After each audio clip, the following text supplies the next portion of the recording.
نحمده ونصلي على رسوله الكريم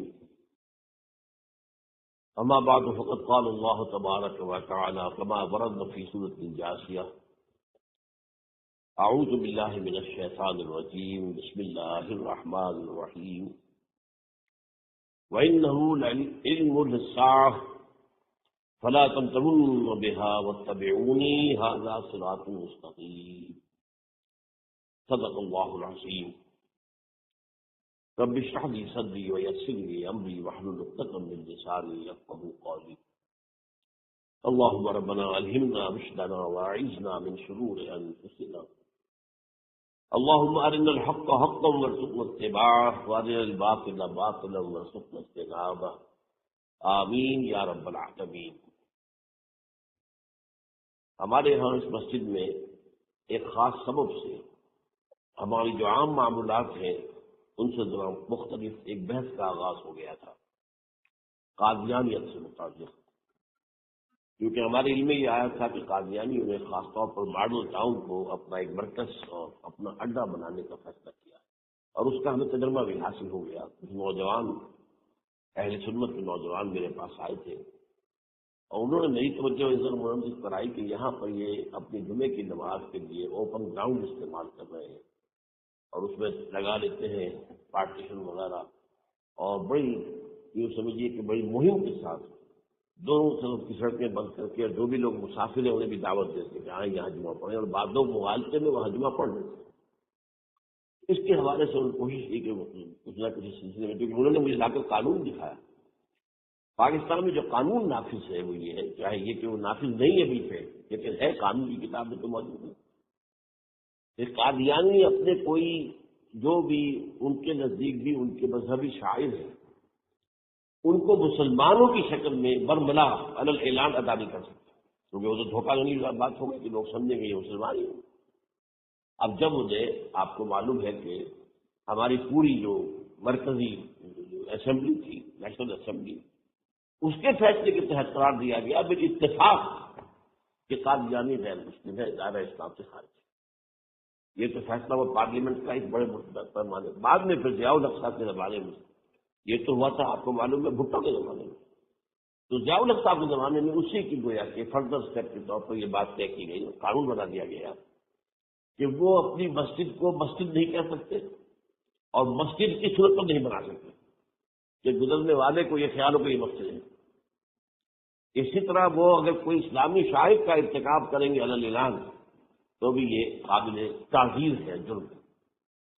تو اپنے احاطوں کے اندر اپنے گھروں کے اندر جو چاہے کریں، لیکن کھلے میدان میں آ کر شاعر اسلامی باہر ان لوگوں نے سب کچھ اڈاپٹ تو کر رکھا ہے۔ سب سے بڑی بات تو وہ ہے کہ انہوں نے ایک جھوٹے نبی کا اقرار کیا ہے کہ وہ نبی ہے، اس نے ہمارے درمیان فصیل کر دی ہے۔ اب جو اس کو مانتے ہیں ان کے نزدیک ہم کافر ہیں۔ آپ کو معلوم ہے کہ یہ میں بیان کر چکا ہوں کہ حالانکہ قائد اعظم کا کتنا بڑا احسان تھا کہ چودھری ظفر اللہ خان کو انہوں نے فارن منسٹر بنایا پاکستان کو، لیکن جب ان کا انتقال ہوا ہے قائد اعظم کا تو اس کی جنازے کی نماز میں شریک نہیں ہوا، وہ شخص موجود رہا۔ جو دوسرے ممالک کے سفراء آئے ہوئے تھے، ظاہر بات ہے وہ مسلمان تو نہیں تھے، کوئی عیسائی تھے یا کوئی اور تھے، ہندو تھے، بدھ تھے، جو بھی تھے۔ اب چونکہ قائد اعظم کا انتقال تھا ایک مملکت کے صدر کا، وہ لوگ سبھی موجود تھے، لیکن ظاہر ہے کہ وہ نماز میں شریک نہیں ہوئے، وہ مسلمان تو نہیں تھے، ان کے ساتھ کھڑا رہا یہ۔ یہ بات، اور جب اس سے پوچھا گیا کہ تم شریک کیوں نہیں ہو تو اس نے کہا کہ بھائی مجھے یا تو مسلمان سلطنت کا کافر وزیر سمجھ لو یا کافر سلطنت کا مسلمان وزیر سمجھ لو۔ میرے نزدیک یہ کافر سلطنت ہے، میں اس کا مسلمان وزیر ہوں کیونکہ میں قادیانی ہوں۔ اب تمہارے نزدیک یہ اسلامی مملکت ہے تو میں کافر ہوں، پھر میں اس سے دماغ نہیں پڑا۔ تو باہر ان چیزوں کی وجہ سے جو دھوکہ دینے والا معاملہ ہو گیا، مطلب اور لوگ ہو یہاں پہ ابھی ان سے تعارف نہیں ہے، عیسائی بھی ہیں اپنی تبلیغ کرتے ہیں، کوئی خراب ان کے رد عمل نہیں ہوتا، اللہ یہ کہ کہیں یہ واقعہ پیش آ جائے یا کوئی یعنی خامخواہ کو شوشہ کوئی شرارتی لوگ اٹھا دیں کہ انہوں نے قرآن کی یہ جو ہے بے حرمتی کی ہے، تو پھر تحقیق سے معلوم ہو سکتا ہے کہ واقعہ کی تھی کہ نہیں کی تھی۔ لیکن ایک وقت مجھے اس پر تو احتجاج ہوتا ہے، لیکن یہ کہ ان کے جو ہے چرچ ہے ان کی ساری اور تبلیغ ان کی ہو رہی ہے اور بڑھ بھی رہی ہے تعداد ان کی، لیکن اس کے خلاف کوئی رد عمل تو ہمارا نہیں۔ تو یہ ہے اصل میں وہ بات۔ اس پر جو گفتگو شروع ہوئی تھی وہ 17 جولائی کو میں نے پہلی تقریر کی تھی، پھر 24 جولائی کو میں نے ختم نبوت کے عقلی دلائل پر گفتگو کی تھی. عقلی دلائل، عقل جو اس کے حوالے سے بات ہونی چاہیے، عقلی دلیل کیا ہے وہ یاد ہوگی جو حضرات بھی مستقل آ رہے ہیں یہاں پر. 31 جولائی کو میں نے حیات و وفات مسیح کے موضوع پر گفتگو کی. پھر 7 اگست کو نزول مسیح پر گفتگو کی تھی. یہ گفتگو مکمل نہیں ہوئی تھی، میں آج اس کی تکمیل کرنے جا رہا ہوں. حضرت عیسیٰ علیہ السلام کی دوبارہ آمد کا تعلق ہے. اس کے ضمن میں قرآن مجید میں جو نص قطعی ہے، وہ نص قطعی یہ ہے انہ لعلم للساعۃ فلا تمترن بها. حضرت عیسیٰ کا ذکر ہوا ہے سورہ جاثیہ میں، اور وہاں فرمایا گیا ہے کہ یہ عیسیٰ کا دوبارہ آنا قیامت کی علامت ہوگا، یعنی کہ اب قیامت بالکل قریب آ گئی. انہ لعلم للساعۃ، علم حاصل ہوگا ان کی دوبارہ آمد پر کہ اب قیامت جو ہے وہ سر پر آ گئی. اچھا، اس کے ایک اور جو ہے ذرا بالواسطہ دلائل جو قرآن مجید میں آئے ہیں، ایک ان میں سے یہ ہے کہ سورہ آل عمران میں جہاں حضرت مریم کو بشارت دے رہا تھا فرشتہ کہ آپ کے ہاں ایک بیٹا ہوگا، وہ بڑی حیران تھی کہ میرے ہاں کیسے بیٹا ہو جائے گا، ماں کو تو بغیہ، میں تو کوئی بدکار عورت کو نہیں ہوں، نہ میری کوئی شادی ہوئی ہے ابھی. تو اس میں جو باتیں بیان کی تھی فرشتے نے، وہ جو بیٹا ہوگا اس کی کیا شان ہوگی، اس میں یہ الفاظ بھی آتے ہیں وَيُكَلِّمُ النَّاسَ فِي الْمَهْدِ وَكَهْلًا. وہ باتیں کرے گا، لوگوں سے گفتگو کرے گا جبکہ وہ پنگھوڑے میں ہوگا، بچہ ہوگا، گود میں ہوگا. اور کہل کے وقت، کہل کہتے ہیں جب آدمی کی عمر میں جو ہے 40-45 سے بھی اوپر ہو جائے. آپ پہلے طفل کہتے ہیں پھر جوان کہتے ہیں، عربی زبان میں شاب کا لفظ آتا ہے، بہت جوان، بڑی اچھی صحت میں ہے. اس کے بعد سے ظاہر بات ہے ڈلوان شروع ہوتی ہے، یہ کہل ہے. جب بڑھاپے کے آثار شروع ہوتے ہیں، بال سفید ہونے شروع ہوتے ہیں، قبول. اب سوال یہ ہے اس گھوڑے میں بات کر دیں، یہ تو معجزہ ہے یا اللہ، اس کا ذکر یہاں پر مناسب ہے. یہ بڑے ہو کر بات کرنے کی کیا ضرورت تھی کریں، وہ تو سبھی کرتے ہیں انسان. یہ اسی لیے کہ معلوم ہو کہ کہولت بھی انہیں آئے گی. حالانکہ آپ کو معلوم ہے سب مانتے ہیں، عیسائی بھی مانتے ہیں، سب مانتے ہیں. 33 برس کی عمر میں انہیں اٹھا لیا گیا. اس دور میں تو کہولت آئی نہیں، اس لیے قرآن ذکر کر رہا ہے. اور یہ بات جو ہے دوسری مرتبہ آئی ہے، یہ سورہ المائدہ میں آیت نمبر 110 وَتُكَلِّمُ النَّاسَ فِي الْمَهْدِ وَكَهْلًا. صرف یہ ضمیر کا فرق ہے، يُكَلِّمُ النَّاسَ فِي الْمَهْدِ وَكَهْلًا اور وَتُكَلِّمُ النَّاسَ فِي الْمَهْدِ وَكَهْلًا. یہ ہے جب قیامت کے دن اللہ تعالیٰ حضرت عیسیٰ سے سوال کریں گے، اے عیسیٰ ابن مریم، کیا تم نے میری اجازت سے اور میری تائید سے یہ معجزے نہیں دکھائے، یہ معجزے نہیں دکھائے، میں نے تم پر یہ فضل نہیں کیا. اور یہ گویا کہ بالواسطہ عیسیٰ کے ماننے والوں سے خطاب ہے کہ اللہ تعالیٰ کے کتنے بڑے بڑے احسان ہوئے. اور اسی میں تم بات کرتے تھے لوگوں سے پنگھوڑے کے اندر بھی اور کہولت کی عمر میں بھی. تو یہ کہولت کی عمر کب آئی؟ حضرت عیسیٰ علیہ السلام. تو اس کے بغیر تو ممکن ہی نہیں ہے کہ وہ دوبارہ دنیا میں آئے، پھر ان کے اوپر وہ اوپر آئے اور اس وقت کے اندر بھی وہ بات کریں گے. تو یہ میرے نزدیک قرآن مجید کے اندر دلائل ہے اس چیز کے کہ حضرت عیسیٰ علیہ السلام کی دوبارہ جو ہے آمد ہوگی. اب اس میں میں چاہتا ہوں کہ آج خاص طور پر جو الساعہ کی اور جو علامتیں قرآن میں آئی ہیں، یہ ضمنی مضمون ہو جائے گا، لیکن بہرحال یہ بھی ایک معلوماتی مضمون ہے. ایک تو یہ قیامت کی بڑی نشانیوں میں سے حضرت عیسیٰ کا دوبارہ آنا، اور کیا کیا جو ہے باتیں بیان ہوئی ہیں وہ ذرا غور سے سن لیجیے. پہلی بات میں نے ہلکا سا حوالہ دیا تھا، ہم تو ایک لفظ قیامت بولتے ہیں، وہ قیامت جو ہے اتنا ہمارے نزدیک جامع لفظ ہے کہ جس میں وہ بھی جو زلزلۃ الصاع آئے گا وہ بھی ہے، پھر جو نفس روح نفس ساق ہوگا وہ بھی ہے. لیکن قرآن میں اس سے معلوم ہوتا ہے کہ یہ الساعہ ہے، وہ گھڑی جس دن کے یہاں قیامت برپا ہوگی، زلزلہ آئے گا، شدید ترین حالات آئیں گے، فوری طور پر تمام انسان بن نہیں جائیں گے. جو ہے اس کا نقشہ جو کھینچا گیا ہے، یا ایھا الناس اتقوا ربکم ان زلزلۃ الساعۃ شیء عظیم یوم ترونها تذهل كل مرضعة عما ارضعت وتضع كل ذات حمل حملها وترى الناس سکارى وما هم بسکارى ولكن عذاب الله شدید.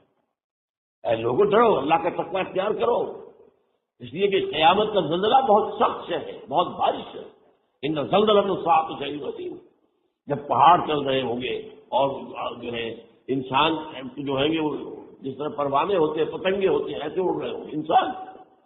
اور اس میں یہ بھی حال ہوگا کہ لوگ کے جو ہے ہر جو دودھ پلانے والی ہے وہ اپنے بچے کو بھول جائے گی، ظاہر بات ہے کہ اپنی پڑی ہوئی ہے مصیبت۔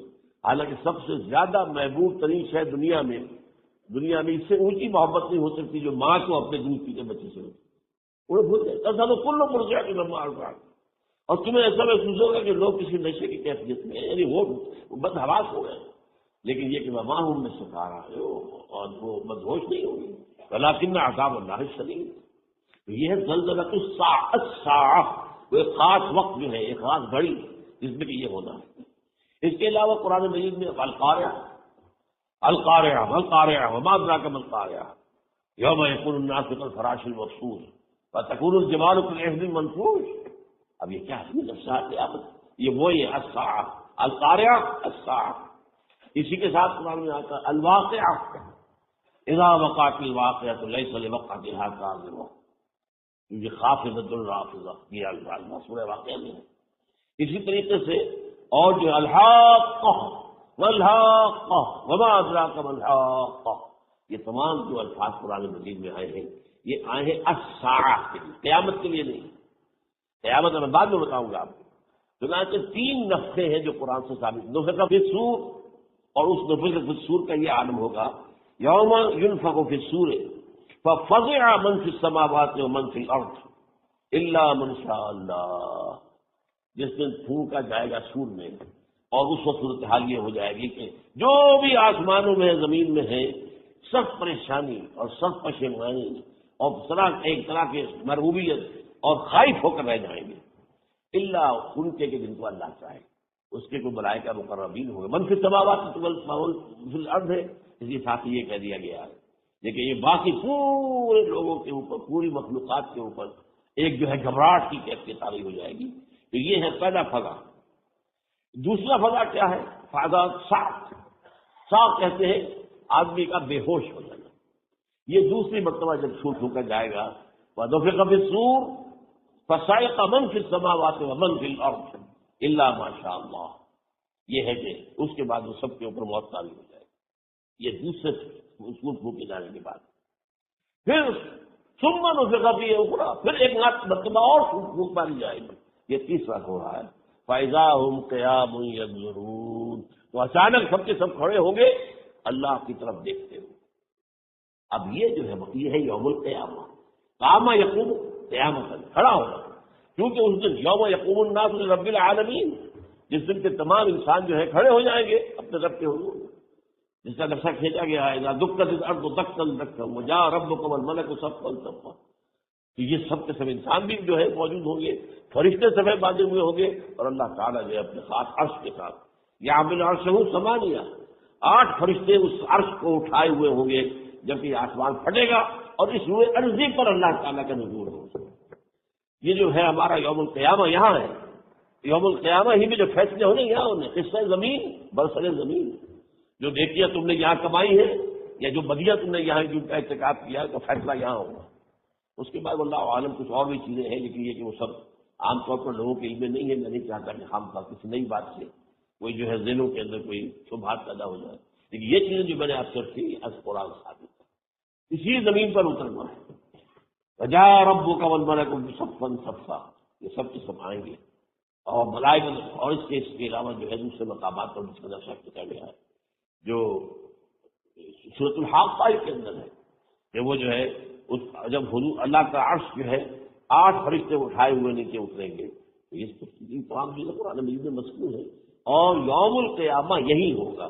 لیکن وہ ہے یوم القیامہ، ہم قیامت کہتے ہیں اس کو جس کو قرآن کہتا ہے الساعہ، الزلزلہ، الحاقہ، القارعہ، الواقعہ، یہ ہے در حقیقت جو پہلا معاملہ ہے کہ اس کے اندر جو ہے فضا ہو جائے۔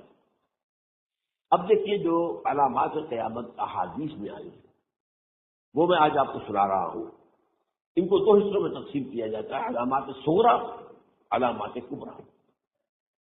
چھوٹی نشانیاں جو درجہ بدرجہ حاضر سامنے آئی۔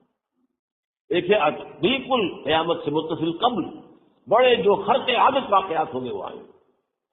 اچھا، پہلی چیز سلسلے میں حضرت انس رضی اللہ تعالیٰ عنہ سے یہ مروی ہے، اور یہ حدیث متفق علیہ ہے پہلی علامت حضور نے بیان کی قیامت کی علامات میں سے. اب میں لفظ قیامت اسی معنی میں بول رہا ہوں جس میں کہ ہم عام طور پر بولتے ہیں. آپ نے فرمایا علم اٹھا لیا جائے گا، جہالت کا دور دورہ. اب یہ کون سا علم اٹھایا جائے گا؟ سائنس کا علم نہیں، دین کا علم. آج تو ساری قدر و قیمت جو ہے جس کے لیے دوڑتے ہیں لوگ لاکھوں روپے کی فیسیں دے کر، MBA ہو رہے ہیں، یہ جو ہے اکاؤنٹنسی کا پاس کر رہے ہیں، یہ CA کر لیا ہے، یہ کوئی اور جو ہے فزکس میں کیمسٹری میں ڈاکٹریٹ کر لی ہے، ڈاکٹر بن گیا تو کیا ہے. اس لیے کہ بڑی چیز جو پاکستان سے ایکسپورٹ ہوتی ہے وہ ڈاکٹر ہے. اس بیچ اتنے بڑے پیمانے پر جو کالج کھلے ہوئے 3 لاکھ روپے ایک سال کی فیس، 5 لاکھ روپے ایک سال کی فیس، یہ کیوں لیتے ہیں اور کیوں لوگ دیتے ہیں؟ تو موقع مل جاتا ہے. MBBS کر کے امریکہ کے اندر بھی ڈیمانڈ ہے، ان کے ہاں ڈاکٹر جو ہے جتنے ہونے چاہیے نہیں ہے، لہٰذا اور بھی بہت سی جگہوں پر ڈیمانڈ ہوگا. تو جس چیز کی مارکیٹ میں ڈیمانڈ ہے وہ علم ہے. آج علم کمپیوٹر کا علم ہے. حالانکہ ان میں سے کسی کے اوپر لفظ علم کا اطلاق نزدیک غلط جہالت. علم وہ ہے جو ذہن کو جلا دے، جو سوچ کو جلا دے، روشنی پیدا کرے، دماغی روشنی وسعت دے، انسان کے فکر کو وسعت دے، اس کے ذہنی جو ہے جو افق ہے اس کو وسیع کرے. علم تو وہ ہے جو حقیقت کے کیا علم بھی وسعت عطا فرمائے. قرآن ہے، حدیث ہے، باقی اور چیزیں جو اس سلسلے میں آ سکتی ہیں وہ ہے کہ جو قرآن اور حدیث کی سمجھنے میں مومن ہو اور زیادہ جو ہے اس کے فہم کو آسان کر. لیکن یہ کہ فرمایا علم اٹھا لیا جائے گا، جہالت کو فروغ ہوگا. ظاہر بات ہے ایک ہی بات ہوئی ہے. دوسرے نمبر پہ یہ کہ جہالت کو فروغ ہوگا. نمبر 3 زنا کثرت سے ہوگا. نمبر 4 شراب نوشی عام ہو جائے گی. نمبر 5 عورتوں کی تعداد بہت زیادہ ہو جائے گی، مردوں کی تعداد کم ہو جائے گی. یہاں تک کہ 50 عورتوں کا خیر خبر کرنے والا، کوئی نگرانی کرنے والا، وہ ایک مرد. اچھا یہ تو ہے ایک حدیث جو میں نے آپ کو بیان کر دی، متفق علیہ. یہ بخاری اور مسلم دونوں میں. دوسری حدیث بخاری کی ہے، اس کو حضرت ابو ہریرہ رضی اللہ تعالی عنہ نے روایت فرمایا ہے. قیامت آئے گی جب امانت ضائع ہو جائے گی. آج ہمارے ہاں امانت کے ضائع ہونے کا جو نقشہ ہے شاید پوری دنیا میں کہیں اور نہیں. جس طرح کے غبن یہاں ہوتے ہیں، جس طرح کک بیکس جو ہے وہ لیے جاتے ہیں. اس غریب یعنی قوم غریب ہے لیکن یہاں وہ امیر بہت بڑے بڑے لوگ ہیں. وہ تو دنیا بھر کے ٹاپ کے امیروں کے اندر کا شمار ہو جائے گا. لیکن یہ سب امیر کیسے بنے؟ غبن بالکل تک دولت کا. اب تو اس سے کم کی تو بات ہی نہیں ہوتی. فلاں نے اتنے بلین جو ہے پیسے اپنا جو ہے قرضہ معاف کرا لیا. کون کرتا ہے معاف؟ یہ کسی کے باپ کی جاگیر ہے. یہ پیسہ بینک کے اندر حکومت کا ہے کہ حکومت کو اختیار ہو گئے رائٹ آف کر دے ان کی جو ہے ان کی جائیدادیں کرو سب. لیکن ہوتا کیا ہے؟ بینک آفیسر بے ایمان ہے. وہ کہتا تھا 1 کروڑ کا قرضہ لے جاؤ، 10 لاکھ مجھے دے جاؤ، چاہے تم میرے پاس کوئی ڈاکومنٹ جو ہے ایسے نہیں دے سکتے. حالانکہ ہونا چاہیے. اتنا بڑا قرضہ لے رہے ہو تو ڈاکومنٹس یہاں پر ہمارے سامنے لاؤ. یا اگر تم نہ دے سکو تو ہم ان ڈاکومنٹس کے ذریعے سے تمہاری جائیداد، تمہاری کوئی جاگیر، تمہاری بھی اور چیز کو قبضہ کریں. جب وہ وقت آتا دیکھتے تو یہ ڈاکومنٹس ہی پھینک گئے. اللہ خرچ کیا کرے گا کوئی؟ بینک کا باپ بھی واپس نہیں لے سکتا. اور یہ سب کس کی بےایمانی ہے؟ وہ جو بیٹھا ہوا بینک مینیجر، سارا سودا اس سے مانگا. 1 کروڑ ہے نا، 10 لاکھ مجھے 90 تم لے جاؤ. باقی یہ کہ ٹھیک ہے میں تمہارے جو ڈاکومنٹس تم پیش کرے تو کوئی اعتراض نہیں کرتا، بس لاؤ. اور نمبر 2 حکومت نااہلوں کے سپرد ہو جائے گی. یہ ہے امام بخاری کی روایت کردہ روایت کی حضرت ابو ہریرہ سے. مسلم شریف میں ابو ہریرہ رضی اللہ تعالیٰ عنہ سے ایک اور روایت ہے، مال عام ہو جائے گا یہاں تک کہ زکوٰۃ قبول کرنے والا کوئی نہ ہوگا. یہ بات وہ ہے جو آج سعودی عرب اور UAE کے اندر کا کثرت سے دیکھیں. دولت جو ہے وہ ریل پیل. ابھی تھوڑا سا آیا ہے معاملہ خاص طور پر دبئی میں، کیونکہ وہاں بہت زیادہ کنسٹرکشن ہو رہی تھی. تو پوری دنیا میں آپ کو معلوم ہے کہ جو ریئل اسٹیٹ کہلاتا ہے اس کا حال بہت پتلا ہے. لیکن وہاں پہ دولت ریل پیل ہے جگہ پر. اور سب سے اہم متفق علیہ روایت. متفق علیہ کیا؟ وہ تو حضرت عمر سے بھی مروی ہے، ابن عمر سے بھی مروی ہے، ابن عباس سے بھی مروی ہے، ابو ہریرہ سے بھی مروی ہے، عبداللہ ابن مسعود سے بھی مروی ہے رضی اللہ تعالیٰ عنہ اجمعین. اور یہ وہ حدیث ہے جسے کہا جائے حدیث جبرائیل، جسے سنہ بھی کہا گیا. اس میں جو آخری سوال کیا حضرت جبرائیل نے حضور سے چوتھا، پہلا یہ تھا کہ اسلام کیا ہے مجھے بتائیے، ایمان کیا ہے، اس کی حقیقت کیا ہے یہ مجھے بتائیے، تیسرا احسان کیا ہے یہ بتائیے، چوتھا یہ قیامت کے بارے میں بتائیے کب ہوگی۔ حضور نے فرمایا کہ اس کے بارے میں جس سے سوال کیا جا رہا ہے وہ اس سے زیادہ نہیں جانتا جو کہ سوال کر رہا ہے۔ تو اس کے کئی مفہوم ہو سکتے ہیں کہ بہرحال یا تو حضرت، کیونکہ بعد میں معلوم ہوا کہ حضور نے پہچانا نہیں کہ جبرائیل ہے، بلکہ جب سوال جواب ہو کر وہ چلا گیا شخص، تو اچانک حضور کے ذرا ردو ہو ہی نہیں ہے، ذرا بلانا اس کو دوبارہ لانا۔ اب جو دیکھا کہ وجود ہی نہیں، آسمان نے اس کو اچک لیا، زمین نے نگل لیا، کیا ہوا ہے؟ پھر آپ نے کہا یہ جبرائیل تھے جو تمہیں تمہارا دین سکھانے آئے تھے، جبکہ تم سوال نہیں کر رہے ہو۔ یہ بڑے بیسک کوشچن تھے، اس لیے کہ دنیا کے ہمارا نظام اسلام پر ہے، ایمان پر نہیں ہے، اس لیے ایمان کو ویریفائی کر ہی نہیں سکتے۔ کیسے پتا ہوگا اس میں ایمان ہے یا نہیں ہے؟ کوئی آلہ نہیں ہے، کوئی الیکٹروکارڈیوگرام ابھی تک ایسا نہیں ہے، کوئی جو ہے اور جو طریقے چل رہے ہیں وہ تو ان کے ذریعے سے یہ ایمان ہو سکتا ہے، ایمان ہے کہ نہیں؟ لہٰذا یہاں کا سارا نظام اسلام ہے، شہادت اللہ الہ الا اللہ وان محمد رسول اللہ، پھر ایک نظام بنا دیا وہ اقام الصلاۃ و ایتاء الزکوٰۃ و صوم رمضان و حج البیت۔ اس میں بھی یہ ہے کہ اگر کوئی نماز کو نہیں مانتا تو کافر ہوگا، لیکن نماز پڑھتا نہیں ہے تو کافر نہیں، فاسق ہے، فاجر ہے، گناہ گار ہے، کمزور مسلمان ہے، اس طرح زکوٰۃ کا منکر ہو جائے گا تو وہ کافر ہوگا، لیکن زکوٰۃ دے نہیں رہا ہے تو یہ گویا کہ گناہ گاری ہے، کمزوری ہے۔ اس حوالے سے نوٹ کر دیجیے کہ یہاں کا دنیا کا سارا اسلامی نظام اور سارا کانسٹیٹیوشن اور لیگل سسٹم جو ہے اسلام کا وہ اقرار باللسان پر ہے، ایمان ہے وہ کہ جس کی بنیاد پر وہاں فیصلے ہوں گے۔ یہاں کوئی شخص مسلمانوں کا بڑا لیڈر ہے، بڑا علامہ ہے، بڑی بڑی اس کی قدر و منزلت ہے، اس کے ہاتھ چومے جا رہے ہیں، پاؤں چومے جا رہے ہیں، ہو سکتا ہے وہاں کا جائے دفع ہو جاؤ، تمہارے دل میں ایمان نہیں تھا، تم نے یہ سب کچھ کیا تھا اس لیے کہ کہا جائے کہ بڑے عالم ہو وہ، اور یہ کہا جا چکا فقط قیلا، اب یہاں کچھ نہیں ہے تمہارے پاس۔ پھر فرشتوں کو حکم ہوگا کہ اس کو گھسیٹتے ہوئے جہنم میں ڈال دیں۔ تین بات بیان کیا آپ نے، یہی حشر اس کا ہوگا مالدار کا، اللہ پوچھے گا میں نے تمہیں بہت مال دیا، تم نے کیا کیا؟ وہ کچھ گنوانا شروع کرے گا، اللہ فرمائے گا جھوٹ بولنا ادب تھا، تم نے یہ خیرات و صدقات اس لیے کیے تھے کہ تمہاری سخاوت کے ڈنکے بج جائے، تعریف کی جائے، وہ کی جائے گی، دنیا میں ڈنکا بج گیا، یہاں کچھ نہیں، وہ نیت دل میں کچھ اور تھی تمہارے۔ میں لفظ بلّہ انتم وجوہ تمہارا قرآن مجید کا سبق ہمارا منتخب نصاب کا نمبر 2 بڑی تفصیل سے بیان کیا، یہی معاملہ ہوگا اس عالم کا۔ اللہ فرمائے گا میں نے تمہیں علم دیا، تم نے، وہ کہے گا میں نے علم پھیلایا لوگوں میں ہدایت کی، تمہیں جھوٹ بول رہے ہیں، تم نے تو صرف اس لیے کیا تھا، تمہاری نیت یہ تھی کہ بڑا عالم شخص ہے، بڑا فاضل شخص ہے، تو یہ سب کہا جاتا ہے۔ تو وہاں کا معاملہ جو ہے وہ اسلام پر نہیں ہے کہ آپ دکھائیں گے دیکھیے میرا آئیڈینٹی کارڈ اس پہ اسلام میرا مذہب لکھا ہوا ہے، یہی میرا پاسپورٹ ہے، آئیڈینٹیفیکیشن کے لیے دنیا میں عام طور پر یہ چیزیں ہوتی ہیں، کوئی تعلق نہیں، آخرت کا معاملہ کسی اور شے پر ہے، وہ تو ایمان دل میں ہے، اور تمہارے تمام جو حرکات ہیں، اعمال ہیں، ان سب کے اندر جب تک کہ اصل جو قوت متحرکہ ہے وہ اللہ کی محبت نہ بن جائے، اخلاص للہ وحب اللہ للہ، اور یہ کہ یہ تمام چیزیں جیسا کہ فرمایا، ایک حدیث بڑی پیاری ہے، ایمان کی تکمیل کی علامت کیا ہے؟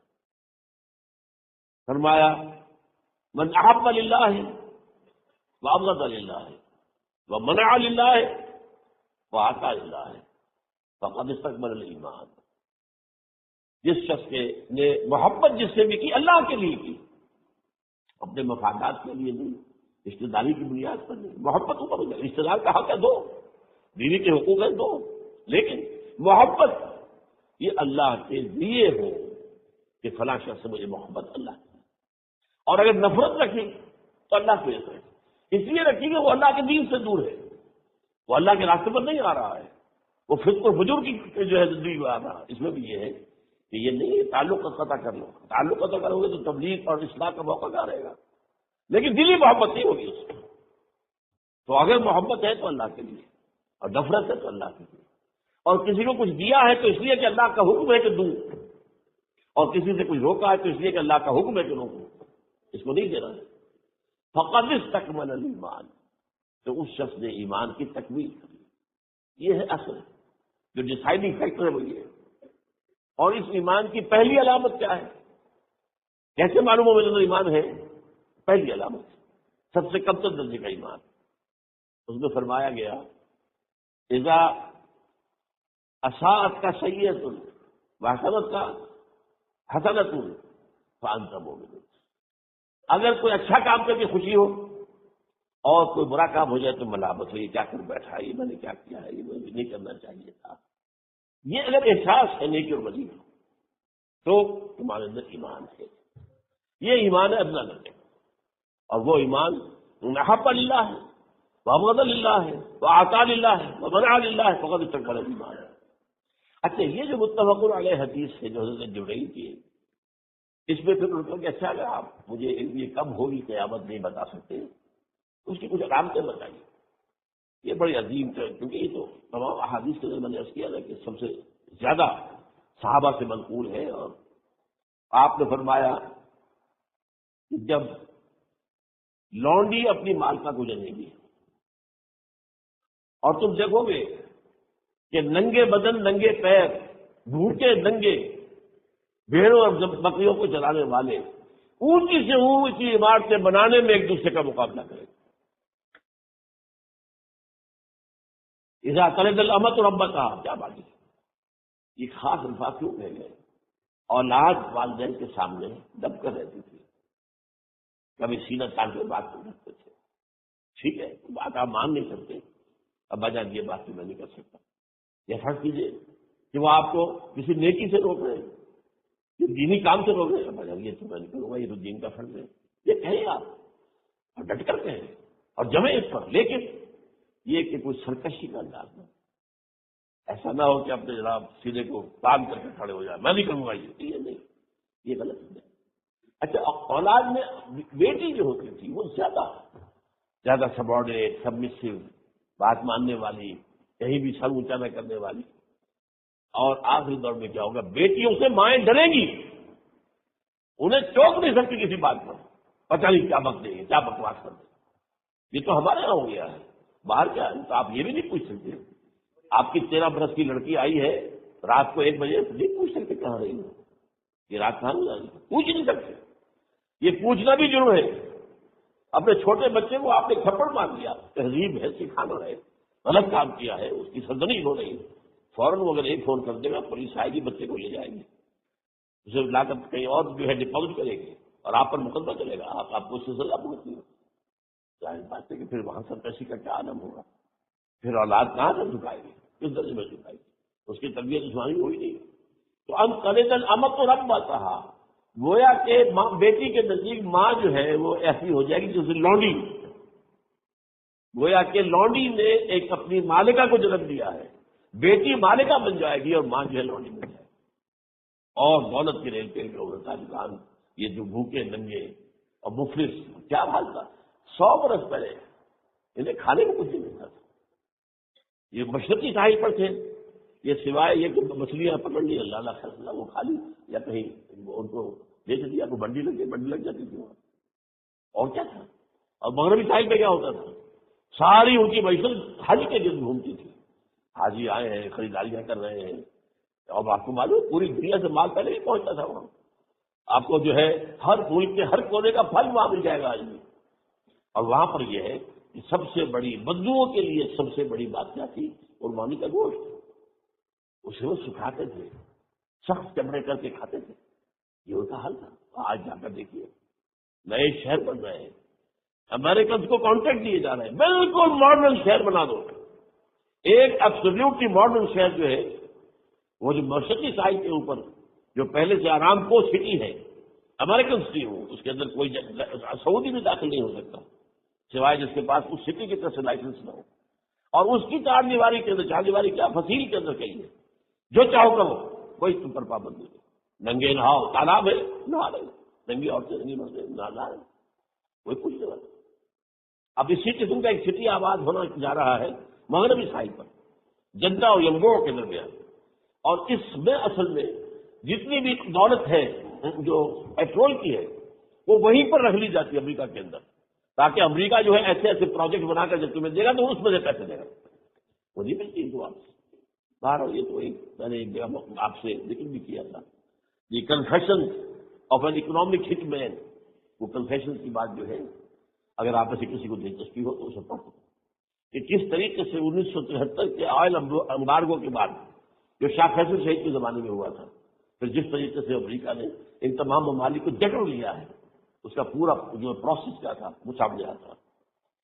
اور اس کے بعد آتا ہے علامات کبریٰ کا ذکر، بڑی علامتیں جو کہ بالکل خرق عادت کے انداز میں ہوگی، جن کا معاملہ جو ہے وہ آپ کے ناپ تول میں نہیں آ سکتا.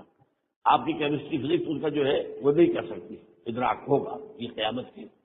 ان میں نمبر 1 کیا ہے؟ ایک بہت بڑا دھواں آئے گا، پوری دنیا کو لپیٹے گا. نمبر 2 دجال کا ظہور ہوگا، جو اپنی خدائی کا دعویٰ لے کر آئے گا اور بنوائے گا. اس کے ہاتھ میں ہو جائیں گے، قبضے میں ہو جائیں گے سارے ذرائع پیداوار کے. اس کی طرف پہلا قدم اٹھ چکا ہو، ٹرپس کے نام سے معاہدہ ہو چکا ہے. کوئی ملک اپنا بیج پیدا نہیں کر سکتا ہو. یہ بیج ہم نے ڈیولپ کیے ہیں. ان کے ڈیولپمنٹ سے پہلے تم ایک بیگھے سے ایک ایکڑ سے کتنی گندم لیتے تھے، آپ کتنی لے رہے ہیں؟ کس بنا پر؟ جینیٹکس کا جو کام ہم نے کیا ہے اس کی بنا پر ہوگا. حق ہمارا حق ہے، اس کی رائلٹی ہمارے پاس آنی چاہیے. لہذا صرف ان اداروں سے ملٹی نیشنل سے خریدا جائے گا بیج، اور بیج بھی وہ دیں گے وہ کہ جس سے جو فصل اگے گی وہ بیج نہیں لا سکتے، وہ بیج کا کام نہیں کر سکتے. جیسے آپ کو معلوم ہے کہ آپ کے یہاں جو گوشت کھایا جاتا ہے مرغے کا، تو مرغا جو ہے اس میں مرغا ہو یا مرغی ہو اس کے اندر کوئی وہ کیفیت ہی نہیں ہے. ان کے انڈے جو ہے ان سے آپ بچے حاصل نہیں کر سکتے. ہے تو انڈا، دیکھنے کو تو انڈا ہے، لیکن وہ بنڈا جو ہے اس سے بچہ تو نہیں حاصل کر سکتے. ایسے ہی وہ گندم کا بیج لیں گے، نظر آئے گی گندم، لیکن اس کے اندر وہ صلاحیت نہیں ہے کہ اس سے جو فصل اگے گی اس کا نتیجہ جو ہے وہ بھی آپ لے سکتے. یہ ہوگا اللہ جانے، قدم اٹھ رہے گا. پھر یہ ہے کہ دابۃ الارض، زمین سے ایک حیوان نمودار ہوگا، زمین شق ہوگی. ابھی میں کہہ رہا ہوں خرق عادت ہے، یہ چیزیں وہ نہیں ہیں جو ہماری کسی حساب کتاب میں جو باتیں پہلے آئی ہیں وہ تو حساب کتاب میں آ رہی ہیں، ساری سمجھ میں آ رہی ہیں، ساری چیزیں مشاہدہ ان کا ہو رہا ہے. لیکن یہ ہے کہ دابۃ الارض، یہ کہتے ہیں کہ کوہ صفا، اس میں تو نہیں ہے حدیث میں، کوہ صفا پھٹے گا اور اس میں سے ایک حیوان دابہ وہ ظاہر ہوگا. تو اسی لیے فرمایا ہے وَإِذَا وَقَعَ الْقَوْلُ وَإِذَا وَقَعَ الْقَوْلُ عَلَيْهِمْ أَخْرَجْنَا لَهُمْ دَابَّةً مِّنَ الْأَرْضِ تُكَلِّمُهُمْ. تو ہم اندر سے پیٹ کو چیر کر زمین کے پیٹ کو ایک حیوان کو برآمد کریں گے جو انسانوں سے بات کرے گا، گفتگو کرے گا. نمبر 4 طلوع الشمس من المغرب، یہ بھی خرق عادت. سورج تو طلوع ہوتا ہے مشرق سے، غروب ہوتا ہے مغرب میں، لیکن اس وقت معاملہ الٹا ہوتا ہے. یعنی جو کائنات کے اندر جو گڑبڑ ہوگی تو سمجھ میں بات آتی ہے. یہ معاملہ جو ہے یہ تو اس پورے سولر سسٹم کو اگر بدل دیتے ہیں تو مشرق مغرب ہو جانا، مغرب مشرق ہو جانا، یہ سمجھ جانے والی بات. اس کے بعد ہے عیسیٰ ابن مریم کا نزول، جس کے بارے میں آج ہم نے گفتگو کی ہے تفصیل سے. یہ نزول ہونا ہے، یہ علامات قیامت میں سے حضور نے بیان فرمایا ہے، اور قرآن مجید کی جو اصطلاحات ہے اس کے حوالے سے میں نص قطعی جو ہے وہ میں آپ کے سامنے رکھ چکا ہوں. پھر یاجوج ماجوج کا ایک معاملہ ہے، یہ میں ابھی اس وقت زیادہ اس پر بات نہیں کر سکتا. حضرت عیسیٰ علیہ السلام کے نزول کے بعد 2 کام ہوئے. یہودیوں کا قلع قمع ختم، تمام یہود، ایک کام تو یہ ہونا. اور نمبر 2 عیسائیت کا ختم ہو جانا. عیسائیت کی نفی کر دیں گے، بھائی تم مجھے خدا کا بیٹا بنایا بیٹھے ہو، میں تم خدا کا بیٹا نہیں ہوں، میں تو اس کا بندہ ہوں، رسول ہوں. میں نے تم سے کب کہا تھا کہ مجھے خدا کا بیٹا بناؤ. نمبر 2 یہ کہ وہ خنزیر کو قتل کر دیں گے. یعنی یہ تم نے خنزیر کب سے کھانا شروع کر دیا؟ میں تو تم کو نہیں کہا، اجازت دے کر گیا تھا. یہ تو شریعت موسوی میں حرام تھا اور میں کہہ کر گیا تھا کہ یہی شریعت تم پر لاگو رہے گی. آؤ کم تم نے کیسے. آج بھی بہت سے رومن کیتھولک جو ہے وہ سور نہیں کھاتے، وہ اس میں ہے ان کے اندر کچھ نہ کچھ بات جو ہے جو حضرت عیسیٰ کی تعلیمات کا کچھ اثر ان کے ہاں ہے. میں تو ایک مرتبہ یہ 1971 کی بات ہے، 4-5 دن کے لیے برسلز میں رکا تھا، اس لیے کہ وہاں مجھے ایک صاحب نے خط لکھا تھا کہ وہاں ایک نوجوان ہے ابھی اس میں ایمان لایا ہے اور اس کے کچھ مسائل ہیں، ہم کوشش کر رہے ہیں کہ مسائل حل کریں. آپ بھی جا رہے ہیں، میں انگلینڈ جا رہا تھا تو واپسی پر آپ ان کے یہاں چند دن ٹھہرے. میں حیران ہوا، ویسے اس نے مجھے اپنے گھر ٹھہرایا نہیں، اس لیے کہ ماں باپ تو اس کے کرسچن تھے اور پولیس کا چیف آفیسر اس کا باپ تھا، چیف آف پولیس فورس. اس نے مجھ سے 1 دن کھانے پہ بلایا، ویسے مطلب ہوٹل میں ٹھہرایا مجھے. اس نے کہا آپ اطمینان سے یہاں کھانا کھائیں، اس گھر میں نہ آج تک کوئی شراب کی بوند آئی ہے اور نہ ہی کوئی بوٹی آئی ہے سور رومن کیتھولک. اب اکلوتا بیٹا تھا عبدالعزیز، بعد میں نام رکھا، وہاں کینسر اس کا نام تھا جو کہ اوریجنل تھا. پھر اس نے نام رکھا عبدالعزیز وان کینٹر، پرانا نام بھی بتا، حالت نہایت خوبصورت، 28 سال کی عمر تھی، اور اس وقت میں نے دیکھا تھا کہ اس کی فقہی معلومات جو ہے میری معلومات سے 10 گنا زیادہ۔ اس کی وجہ کیا ہے؟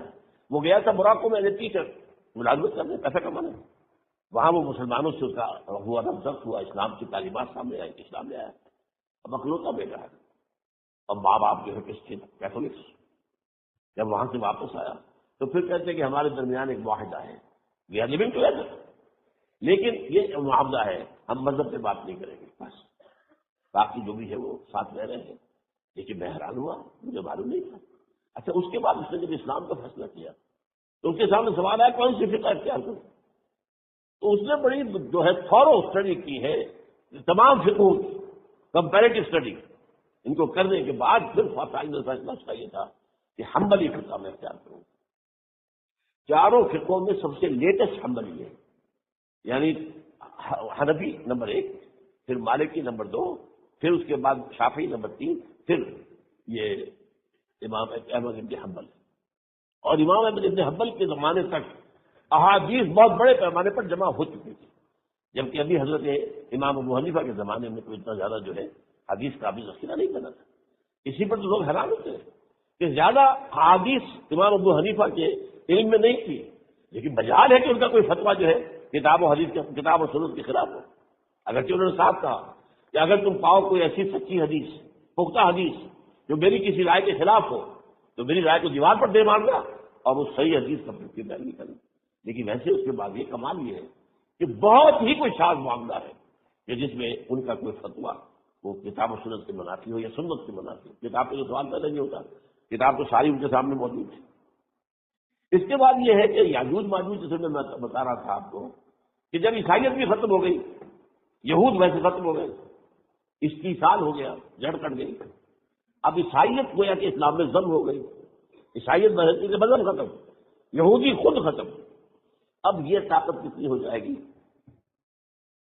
تقریباً 2/3 دنیا آ گئی تمام۔ اب عیسائی 2 ارب کے قریب ہے، 1 ارب 90 کروڑ ہو گئی، اب مسلمان بھی 2 کو جوڑ لیجیے کتنے ہو گئے، 6 ارب کل آبادی ہے۔ لیکن اس کے بعد آتا ہے یاجوج ماجوج کا خروج۔ یہ یاجوج ماجوج میرے نزدیک چائنا اور رشیا، ان کی مجموعی طاقت اتنی ہوگی اور یہ اس طرح ہے کہ ہر اونچائی پر سے اترتے ہوئے پھسلتے ہوئے، جیسے 1962 میں جب وار ہوئی تھی بٹوین چائنا اینڈ انڈیا 1962 میں، تو وہ اس وقت کا شبد جو آج بھی اخبارات میں پڑھتا تھا تو یاد، waves after waves of Chinese soldiers are coming down the slopes of Himalayas. یہ تو وہ ہے نا ان کی تعداد کا کوئی حساب نہیں ہے۔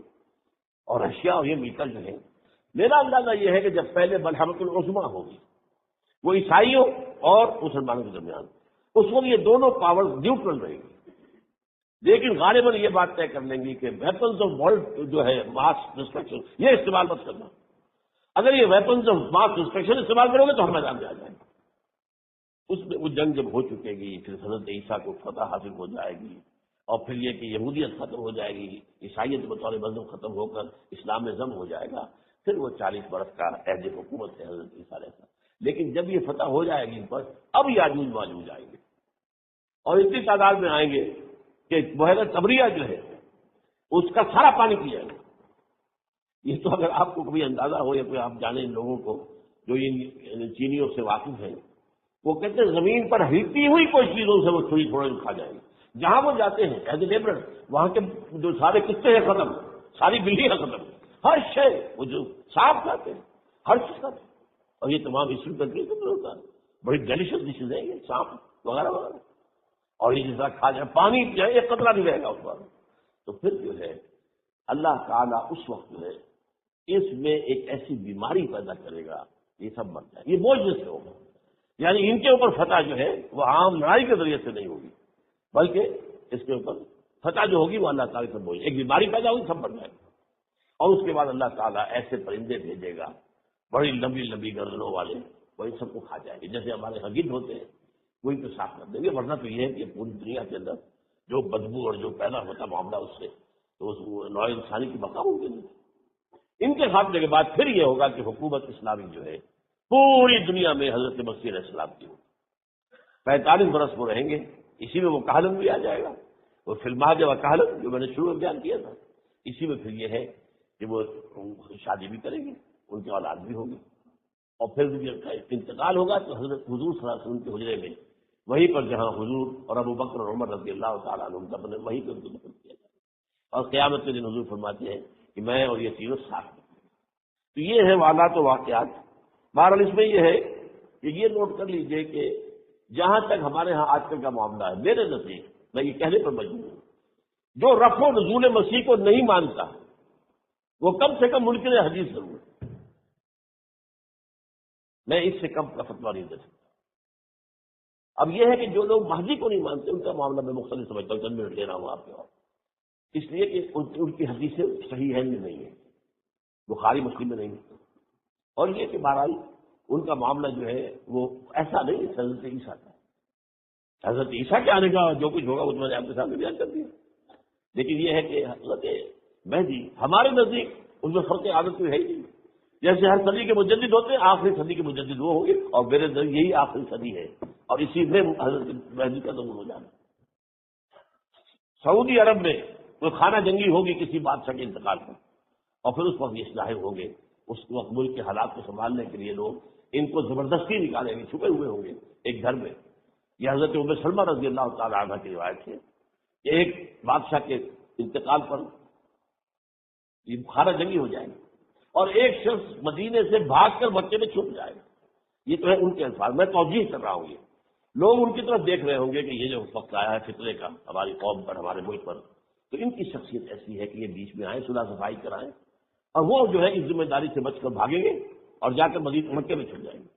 پھر لوگ انہیں تلاش کر کے نکالیں گے اور زبردستی ان کے ہاتھ پر بیٹھ کریں گے، ورنہ وہ اتنے بڑے منصب کو۔ اور پھر یہ بھی ہے ایک حدیث میں آتا ہے اللہ تعالیٰ یصلح فی لیلۃ واحدہ، ایک رات میں ان کی مکمل اصلاح کر دیں گے، یعنی اگر کوئی تھوڑا بہت نقص اور عیب ہوا بھی، کوئی کمی کوتاہی ہوئی بھی، تو اللہ تعالیٰ ایک رات میں اصلاح کروا دیں۔